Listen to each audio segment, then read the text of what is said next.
오늘 하나님께서 저와 여러분에게 주시는 말씀은 다니엘 11장 32절 한 구절입니다. 함께 말씀을 읽도록 하겠습니다. 시작. 그가 또 언약을 배반하고 악행하는 자를 속임수로 타락시킬 것이나 오직 자기 하나님을 아는 백성은 강하여 용맹을 떨치리라. 아멘. 오늘의 말씀은 나는 하나님을 아는 백성인가입니다. 여러분은 하나님을 알고 계십니까? 그리고 하나님을 알고 계시다면 얼마나 잘 알고 계십니까? 저는 우리 인생에 있어서 하나님을 아는가, 이것이 정말 중요한 질문이라고 생각합니다. 왜냐하면 하나님을 아는 것이 우리의 신앙과 삶을 결정짓기 때문입니다. 그런데 도대체 하나님을 안다고 하는 것은 무엇일까요? 지난번에도 제가 한번 말씀을 드렸는데 하나님에 대해서 아는 것과 하나님을 아는 것은 다를 수 있습니다. 하나님에 대해서 아는 것은 무엇입니까? 하나님에 대한 정보와 지식이 있는 것을 의미합니다. 반면에 하나님을 안다고 하는 것은 그분과 친밀하고 인격적인 관계를 맺는 것을 의미합니다. 또한 하나님을 사랑하고 그분의 사랑을 경험하는 것이 하나님을 아는 것입니다. 물론 하나님과 인격적인 관계를 맺는 것이 하나님에 대한 지식을 결코 배제하지는 않습니다. 왜냐하면 그 지식을 바탕으로 우리가 하나님을 알아갈 수 있기 때문이죠. 이런 점에서 저는 여러분들이 성경 말씀을 통해서 또한 설교를 통해서 우리 하나님이 어떤 분이신지를 계속해서 알아가시면 좋겠습니다. 오늘 우리는 다니엘 11장 32절 한 구절만 읽었지만 다니엘 11장 전체를 조망하면서 오늘 하나님을 아는 것에 대해서 한번 생각해 보려고 합니다. 특별히 다니엘 11장은 크게 세 부분으로 나눌 수가 있는데요. 제가 정리를 좀 해드리고 오늘 말씀으로 들어가도록 하겠습니다. 표를 보여주시면 이렇게 되어 있습니다. 첫 번째는 다니엘 11장 1절부터 19절인데요. 이것은 남방 왕국인 톨레미 왕조와 북방 왕국인 셀루쿠스 왕조가 전쟁이 일어나는 그런 장면이 첫 번째 파트에서 나옵니다. 그리고 두 번째는 11장 20절에서 35절인데 안티오코스 4세, 지난번에 제가 설교 때 말씀을 드렸는데 기억나십니까? 안티오코스 4세는 본인이 신이라고 생각할 정도로 이렇게 굉장히 무례하고 또 잔인한 왕이었는데요. 그의 등장과 또 잔인함에 대해서 두 번째 단락에서 얘기를 하고 있습니다. 그리고 마지막 단락인 11장 36절부터 45절은 하나님을 대적하는 적그리스도에 대해서 나옵니다. 물론 왕이라는 표현이 나오는데요. 이 왕은 어떤 인간적인 왕을 가리킨다기보다는 적그리스도를 상징한다고 보시면 되겠습니다. 한마디로 다니엘 11장은 어떤 내용입니까? 하나님과 그분의 백성을 대적하는 그 세상, 그리고 적그리스도에 대한 내용이라는 것입니다. 그런데 여러분, 이 세상 왕과 적그리스도에게 공통점이 한 가지가 있습니다. 그것을 말씀을 통해서 한번 확인해 보겠습니다. 11장 3절과 36절을 한번 보겠는데요. 장차 한 능력 있는 왕이 일어나서 큰 권세로 다스리며 자기 마음대로 행하리라. 36절에 이렇게 말씀합니다. 북쪽 왕은 자기 마음대로 하며. 여러분, 공통점이 무엇입니까? 자기 마음대로 행한다는 것입니다. 3절에 나오는 왕은 인간 왕을 가리키고 36절에 나오는 왕은 적그리스도를 가리키는데 공통점이 뭐냐면 자기 마음대로 한다는 것입니다. 그 이유가 무엇입니까? 바로 그들 자신이 하나님이시기 때문이죠. 하나님이기 때문이죠. 그래서 자기 마음대로 행하는 이 세상에 대한 말씀을 하고 있습니다. 사랑하는 여러분, 이렇게 자기 마음대로 행하는 존재가 성도인 우리를 핍박하고 박해하는 시대를 우리가 살아가고 있습니다. 그런데 이런 상황 속에서 우리는 오늘 읽은 말씀처럼 어떻게 강하여져서 용맹을 떨칠 수가 있을까요? 그 이유는 바로 우리가 하나님을 알 때 가능합니다. 하나님에 대한 지식을 바탕으로 그분과 인격적인 교제를 맺어갈 때 이렇게 박해하는 세상 속에서도 강하여 용맹을 떨칠 수 있습니다. 이런 점에서 오늘은 다니엘 11장 말씀을 통해 하나님이 어떤 분이신지를 한번 묵상하려고 합니다. 저와 여러분이 알아야 할 하나님은 어떤 분이십니까? 먼저 첫 번째로는 시공간을 초월하시는 분이십니다. 하나님 어떤 분이시라고요? 시간과 공간을 초월하시는 분이십니다. 저는 여러분들이 이 하나님을 알아가면 좋겠습니다. 오늘 우리가 다니엘 11장 전체를 읽진 않았는데요.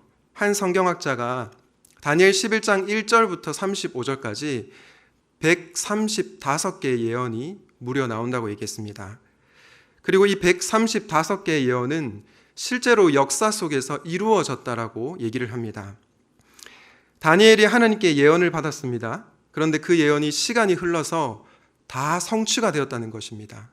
135개의 예언이 하나도 빠짐없이 다 이루어졌다는 것입니다. 대표적으로 한 구절만 한번 살펴보겠는데요. 다니엘 11장 20절을 한번 보겠습니다.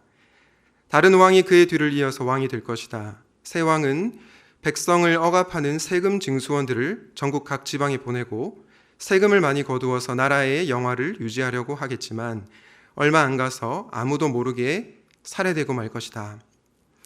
여기서 다른 왕은 누구냐면 셀루쿠스 4세인데요. 이 왕이 아무도 모르게 살해되고 말 것이라고 다니엘을 통해서 하나님께서 예언하셨습니다. 그런데 실제로 이 셀루쿠스 4세의 최고 재정 책임자가 그를 독살합니다. 한마디로 아무도 모르게 살해되고 말 것이다. 이 말씀이 정확하게 이루어졌다는 것입니다. 제가 하나만 예를 들었지만 이렇게 11장 1절부터 35절까지 나오는 135개의 예언이 한치의 오차도 없이 다 역사 속에서 이루어졌다는 것을 우리는 알아야 합니다. 그런데 여러분, 도대체 어떻게 이런 일이 가능합니까? 그것은 바로 우리가 믿는 하나님께서 시간과 공간을 초월하시는 분이시기 때문입니다.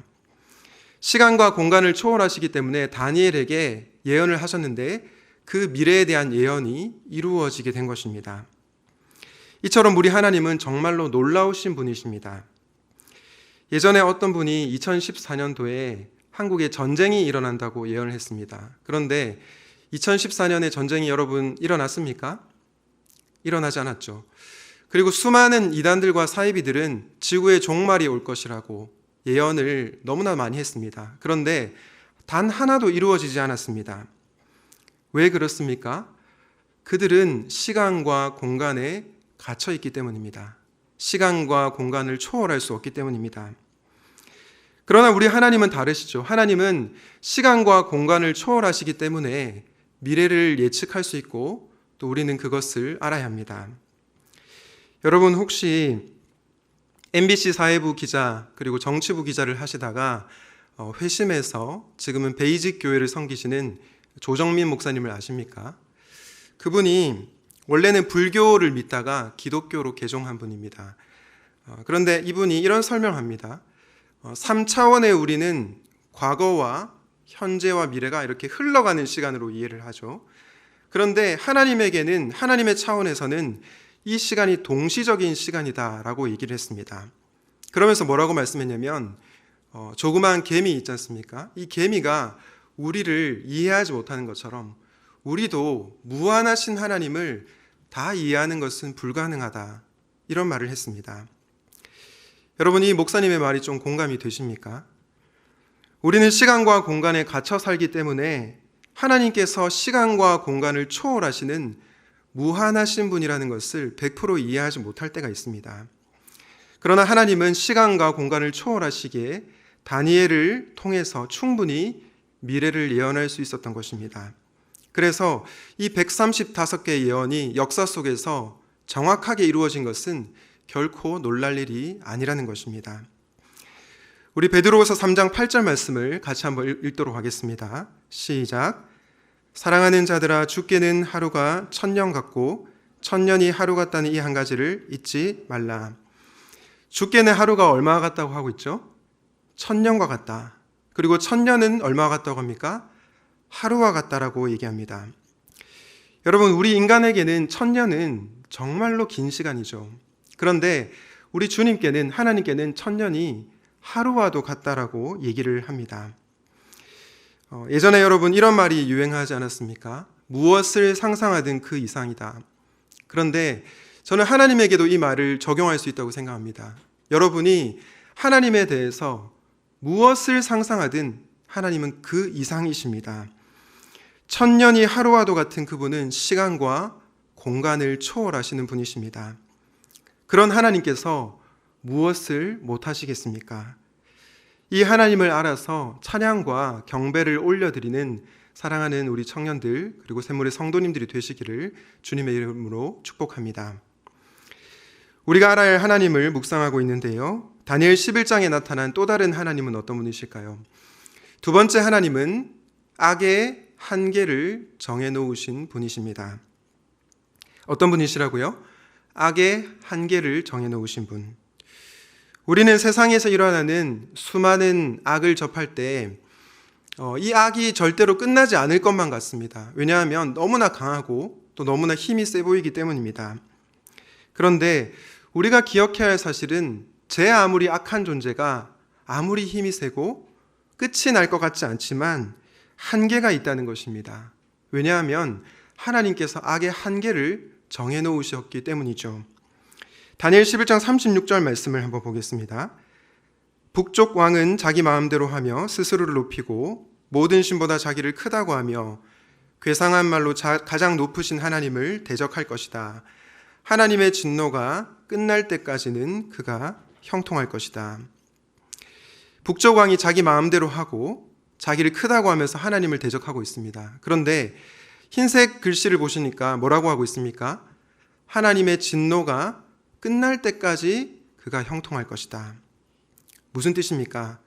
악의 한계가 있다는 것입니다.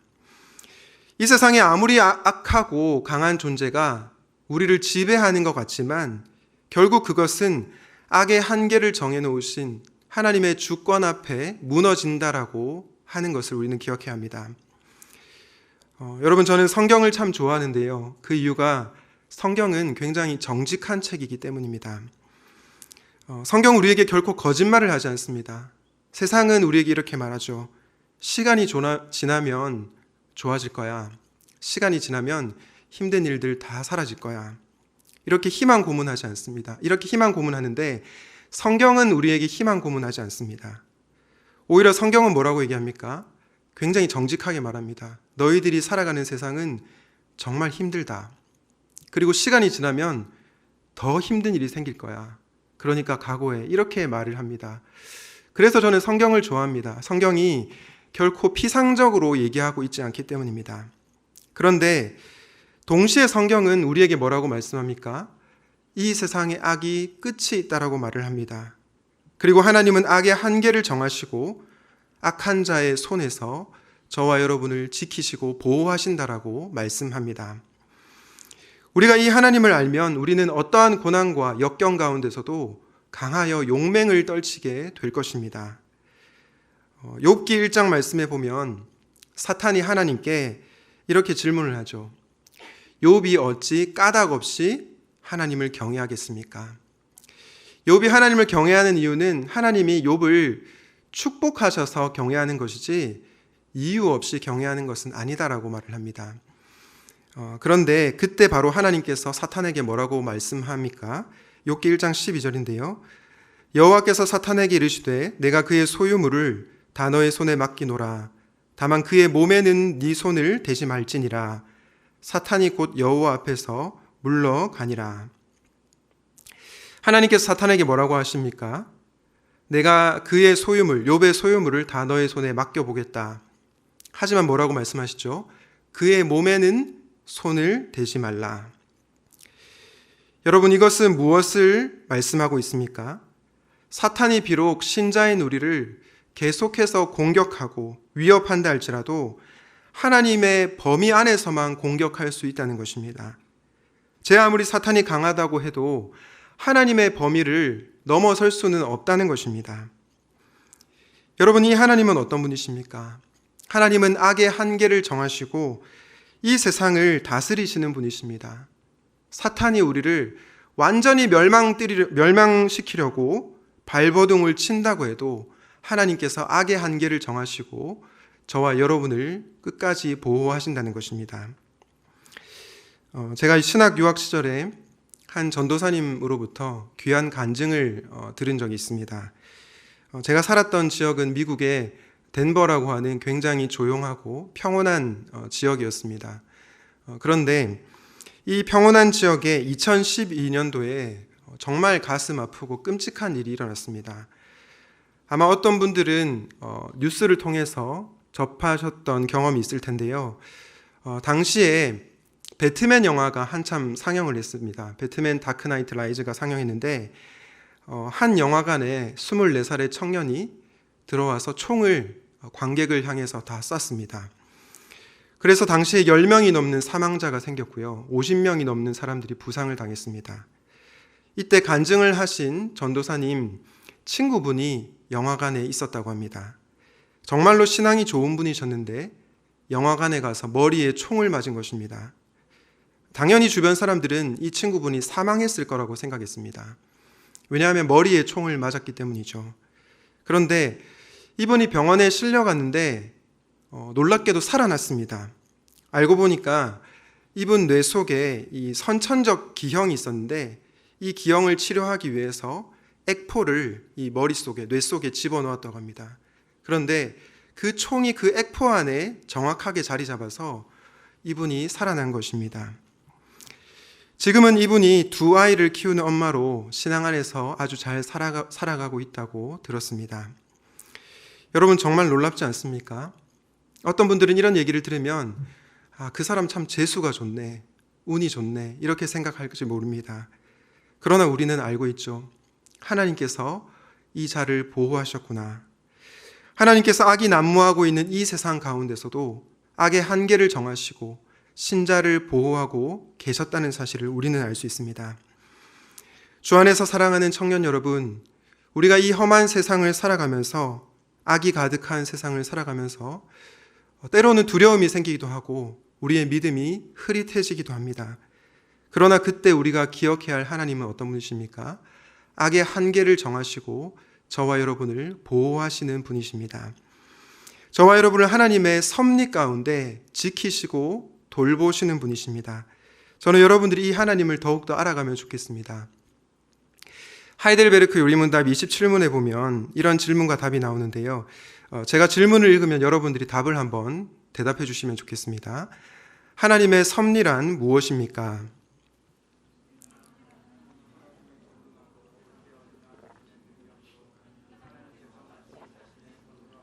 땅과 모든 피조물을 여전히 보존하고 다스리는 것입니다. 그리하여 입새와 풀, 비와 가뭄, 풍년과 흉년, 먹을 것과 마실 것, 건강과 질병, 부와 가난, 참으로 이 모든 것이 우연이 아니라 아버지와 같은 그의 손길로 우리에게 임합니다. 네, 하이델베르크 요리문답에서 뭐라고 얘기하냐면 우리에게 좋은 일이 있을 때만 하나님의 섭리가 임한다라고 말하지 않습니다. 여기 보시는 것처럼 가뭄 가운데서도 흉년 가운데서도 그리고 질병 가운데서도 가난 가운데서도 하나님의 섭리가 임한다라고 얘기하고 있고 모든 것이 우연이 아니라 아버지와 같은 그의 손길로 하나님께서 우리를 돌보고 계시다라고 말하고 있습니다. 사랑하는 여러분, 여러분들이 정말로 하나님의 손길이 임하지 않는 그런 느낌을 받는 그 순간조차도 하나님은 저와 여러분을 아버지로서 돌보고 계시다는 것입니다. 저는 여러분들이 이 세상을 살아가면서 이 하나님을 더욱더 알아가면 좋겠습니다. 악의 한계를 정하시고 어떠한 상황과 환경 가운데서도 저와 여러분을 지키시고 보호하시는 하나님, 이 하나님을 실제적으로 우리가 경험하게 될 때 고난과 역경 가운데서 우리는 강하여져서 용맹을 떨치게 될 것입니다. 혹시 여러분에게는 어떤 고난과 역경이 있습니까? 그 고난과 역경을 묵상하기보다 고난 가운데에 함께 하시는 하나님을 묵상할 수 있기를 바랍니다. 악의 한계를 정해놓으시고 신자의 삶에 간섭하시는 하나님을 알아서 용기 있게 살아가시기를 주님의 이름으로 축복합니다. 우리는 앞서 말씀을 통해서 하나님은 시간과 공간을 초월하시는 분이시고 악의 한계를 정해놓으신 분이시다라는 말씀을 들었습니다. 그런데 여러분, 이렇게 말씀을 듣고 나면 한 가지 질문이 생기지 않습니까? 하나님이 만약에 시간과 공간을 초월하시고 또 악의 한계를 정하시고 저와 여러분을 지키시고 보호하신다면 왜 내 삶에 고난이 일어나는 거죠? 왜 내 삶에 어려운 일들이 일어나는 것입니까? 이런 질문이 자연스럽게 생기게 되죠. 닥터 스트레인지처럼 시간을 이렇게 돌려가지고 하나님께서 모든 악을 다 제거해 주시고 우리에게 고난과 어려움을 다 제거할 수 있는 능력이 있는 분 아니십니까? 그런데 왜 하나님은 시간과 공간을 초월하시고 악의 한계를 정해놓으신 분이신데 왜 우리의 삶에 고난이 일어날까요? 제가 새벽 기도 때 우리 청년들을 위해서 특별히 힘든 청년들을 위해서 기도할 때 이런 질문들이 계속해서 머리에 맴돕니다. 하나님, 왜 이 청년이 정말 힘든데 왜 이 문제를 당장 해결해 주지 않으십니까? 그런 질문을 기도 중에 많이 하게 됩니다. 여러분, 왜 그럴까요?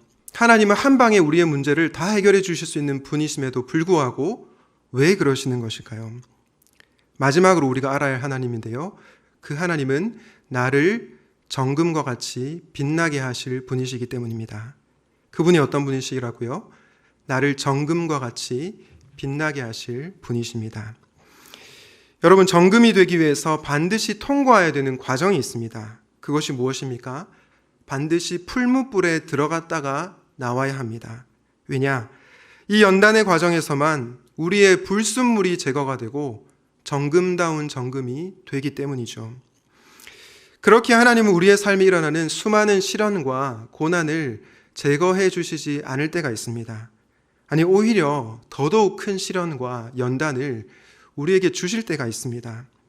그러나 이 시련의 목적은 저와 여러분을 괴롭히기 위함이 아니고 정금과 같이 빛나게 해주시기 위함입니다. 다니엘 11장 35절에 이렇게 말씀합니다. 또한 지혜 있는 지도자들 가운데 얼마가 학살을 당할 것인데 이 일로 백성은 단련을 받고 순결하게 되며 끝까지 깨끗하게 남을 것이다. 여러분, 우리가 이거 말씀을 통해서 알 수 있는 사실은 무엇입니까? 핍박과 환난은 우리를 연단하고 정결케 하는 근원이 된다는 것입니다. 그래서 하나님을 아는 백성들이 이 핍박과 환난을 통해서 더욱더 강하여지고 이 힘든 세상 가운데서도 용기 있는 백성으로 변화되어 간다는 것입니다. 우리는 은연중에 고난은 쓸모없는 거다, 고난은 불필요한 거다라고 생각을 합니다. 그냥 내 인생에 좋은 일들만 가득하고 어려운 일들을 다 사라지면 좋겠다라고 생각을 합니다. 저만 해도 그렇습니다. 저에게 어려운 일이 생기면 빨리 이 어려움이 해결되기를 바랍니다. 그런데 하나님은 왜 고난과 역경을 바로 해결해 주지 않으십니까? 그 이유는 고난을 통하여 저와 여러분을 정금과 같이 단련시키시기 때문입니다. 우리를 두려움 없는 믿음을 가진 존재로 변화시키기 위해서, 좀 더 거룩한 존재로 변화시키기 위해서 고난을 허락하신다는 것입니다. 그래서 베드로 사도는 베드로전서 1장 6절 7절에서 이렇게 말씀합니다. 그러므로 여러분이 지금 잠시 동안 여러 가지 시련 속에서 어쩔 수 없이 슬픔을 당하게 되었다 하더라도 기뻐하십시오. 7절은 같이 읽겠습니다. 시작. 하나님께서는 여러분의 믿음을 단련하셔서 불로 단련하지만 결국 없어지고 마는 금보다 더 귀한 것이 되게 하시며 예수 그리스도께서 나타나실 때에 여러분에게 칭찬과 영광과 존귀를 얻게 해주십니다. 베드로 사도가 시련 속에서 어쩔 수 없이 슬픔을 당하더라도 기뻐하라고 말하는 이유가 무엇입니까? 고난 자체가 좋아서입니까? 아닙니다. 고난은 정말로 힘든 거죠. 그런데 왜 기뻐하라고 명령하고 있습니까? 바로 하나님께서 저와 여러분의 믿음을 단련하셔서 금보다 더 귀한 것이 되게 하시며 예수님께서 다시 나타나실 때에 여러분에게 칭찬과 영광과 존귀를 얻게 해주실 것이기 때문입니다. 사랑하는 여러분, 우리 하나님은요, 저와 여러분을 그저 그런 수준으로 생각하지 않습니다. 그리스도의 형상을 담는 수준으로 자라가게 하십니다. 저는 여러분들이 이 하나님을 기대하며 고난의 여정을 잘 통과할 수 있으면 좋겠습니다. 사랑하는 여러분, 오늘 우리가 다니엘 11장 말씀을 통해서 살펴본 하나님은 시간과 공간을 초월하시는 분이셨고 악의 한계를 정해놓으신 분이시고 그리고 나를 정금과 같이 빛나게 하시는 분이셨습니다. 저는 여러분들이 이 하나님을 더욱더 알아가면 좋겠습니다. 그런데 말씀을 마무리하기 전에 여러분에게 한 가지 권면을 드리려고 합니다. 그것이 뭐냐면 하나님을 알아가는데 열심을 내라는 것입니다.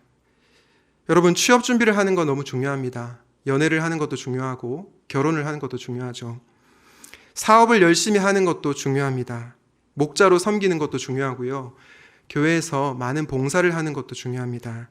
그런데 저는 우리에게 있어서 가장 중요한 것이 하나님을 알아가는 것이라고 확신합니다. 왜냐? 하나님을 알면 어떠한 상황과 환경 가운데서도 강하여 용맹을 떨치게 될 것이기 때문입니다. 에베소서 1장 17절에서 바울이 이렇게 기도하죠. 우리 주 예수 그리스도의 하나님 영광의 아버지께서 지혜와 계시의 영을 너희에게 주사 하나님을 알게 하시고. 여러분, 당시 에베소 성도들에게 고난이 없었을까요? 어려움이 없었을까요? 너무 많았을 겁니다. 우리와 비슷한 고난을 겪었을 것이고 우리보다 어쩌면 훨씬 더 큰 고난을 겪었을지 모릅니다. 그런데 사도 바울은 왜 고난이 사라지게 해달라고, 어려움이 해결되게 해달라고 기도하지 않고 하나님을 알게 해달라고 기도하고 있습니까? 이유는 간단합니다. 하나님을 알면 그 모든 것을 이길 수 있기 때문입니다. 그래서 바울은 다른 그 어떤 기도 제목보다도 하나님, 우리 에베소 교회 성도들이 하나님을 제발 알게 해주십시오. 그렇게 기도한 것입니다. 예전에 제가 몇몇 청년들에게 나누었던 얘기인데요. 하루는 제가 저희 아내에게 이런 고민을 털어놓은 적이 있습니다. 여보, A 청년은 취업이 안 돼서 너무 힘들어하고 B 청년은 결혼이 안 돼서 너무 힘들어해. C 청년은 사업이 안 돼서 힘들어하고 D 청년은 관계가 너무 어려워서 힘들어한다. 내가 이들을 위해서 계속 기도하는데 문제가 해결되지 않아서 내 마음이 너무 답답하다. 이렇게 저희 아내에게 고민을 나눈 적이 있습니다. 그런데 저희 아내가 제 얘기를 듣더니 이렇게 말하는 겁니다. 여보, 문제가 해결되게 해달라고 기도하는 것도 너무 좋은데 정말로 그 청년들이 하나님을 알게 해달라고 기도하고 있어? 하나님이 정말로 살아계시다는 것을 그 청년들이 알게 해달라고 눈물로 기도하고 있어? 이렇게 물어보는 겁니다.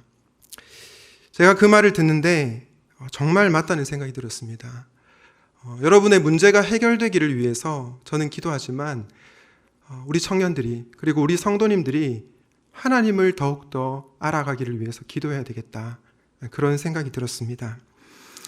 사랑하는 여러분, 저는 여러분들이 시간과 공간을 초월하시는 하나님, 악의 한계를 정해놓으시고 저와 여러분을 간섭하시고 보호하시는 하나님, 그리고 저와 여러분을 정금과 같이 빛나게 하실 그 하나님을 알아가도록 기도할 것입니다.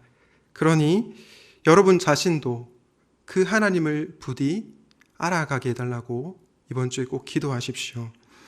그 하나님을 알게 되면 이 험난한 세상 가운데서도 우리는 낙심하지 않고 강하여 용맹을 떨치게 될 것입니다. 바라기는 말씀과 기도를 통해서 우리 하나님이 어떠한 분이신지를 알게 되고 그래서 강하여 용맹을 떨치게 되시기를 주님의 이름으로 축원드립니다. 아멘. 오늘 말씀을 기억하면서 우리 함께 나의 하나님이라는 찬양을 부르도록 하겠습니다.